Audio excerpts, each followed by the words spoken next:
ভরসা রাখে কার উপর?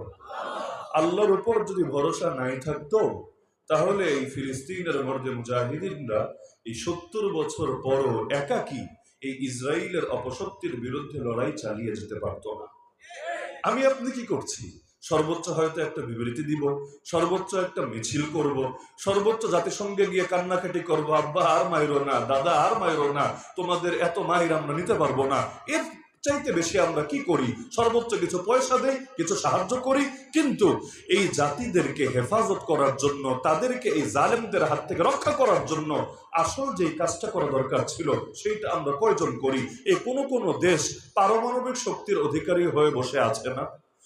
কোন মুসলিম দেশ পারমাণবিক শক্তির অধিকারীও হয়ে আছে নাকি নাই? মুসলমানের দুর্দিনে মুসলমানের এই পারমাণবিক পাওয়ার, এই অ্যাটম পাওয়ার যদি কোনো কাজে নাই আসে, তাহলে সংখ্যায় কত বেশি, শক্তিতে কত বেশি, এগুলো নিয়ে গর্ব করতেও তো লজ্জা লাগা উচিত ছিল আমাদের।